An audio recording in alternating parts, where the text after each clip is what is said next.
Le royaume des cieux est à la fois une nouvelle vie et une nouvelle relation avec Dieu, pour ensuite être désigné comme une nouvelle constitution. Je ne pense pas maintenant à un nouvel ensemble de lois et de règlements, mais à une nouvelle constitution, dans tout ce que cela peut signifier pour vous et pour moi.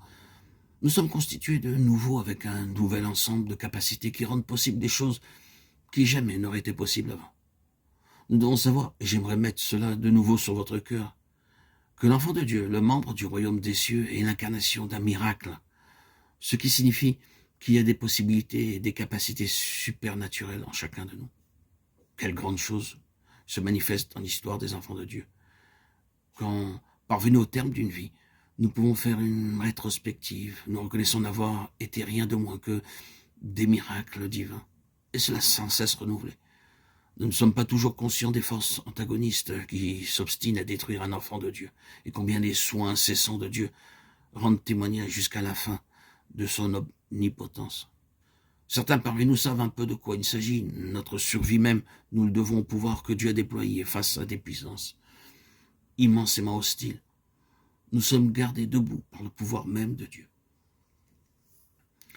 La manifestation de cette vie chez les enfants de Dieu est un miracle. Comment un homme peut-il renaître?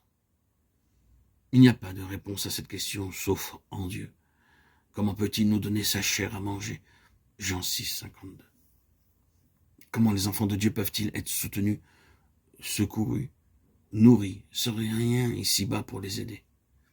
Il n'y a aucune réponse rationnelle à cela. Sinon, que Dieu le fait. S'il ne le faisait pas, l'enfant de Dieu, à cause des forces considérables œuvrant contre lui pour le détruire, serait simplement défait. La rédemption de la vie des enfants de Dieu sera également un miracle.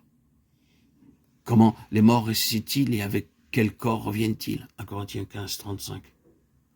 La réponse à cela est la même. Dieu seul est occupé de le faire. Tout cela est un miracle, du début à la fin. C'est une nouvelle constitution ayant en elle des possibilités et des capacités qui transcendent le niveau le plus haut des aptitudes humaines, dominant tout ce royaume terrestre et charnel. Nous pouvons aussi dire que le royaume, c'est une nouvelle vocation, c'est une chose pour laquelle nous pouvons vivre, quelque chose dans laquelle nous pouvons servir. Elle devient la sphère et donne un sens et un but à une vie de ministère. Maintenant, je sais pourquoi je vis. Avant, j'ignorais la raison de mon existence. Pourquoi étais-je né? J'ai murmuré à ce sujet car j'ai ressenti que je n'avais guère eu le choix pour être introduit en ce monde. Je n'ai pas été consulté pour savoir si je voulais venir. Maintenant, je vois qu'il y a une intention dans tout cela. Je sais pourquoi j'existe. C'est la prise de conscience d'un enfant de Dieu véritablement né de nouveau. Une véritable nouvelle naissance chez les enfants de Dieu les conduit à affirmer auprès des autres que la vie vaut la peine d'être vécue. Cette personne a découvert la signification de sa vie et l'intention divine à son égard. Son existence n'avait pas de réelle signification jusqu'à ce qu'il naisse de nouveau et qu'il entre dans le royaume. Le royaume des cieux est une nouvelle vocation, une vie avec une nouvelle destination. Le royaume donne à la vie une réelle signification. C'est une conception différente de celle qui consiste à dire que le royaume est régi par des lois et par des règlements et qu'il est un domaine objectif avec des vous devez ou des vous ne devez pas, faites ceci, faites cela. Dans Luc 17, 2, nous lisons « Voici, le royaume de Dieu est au milieu de vous » ou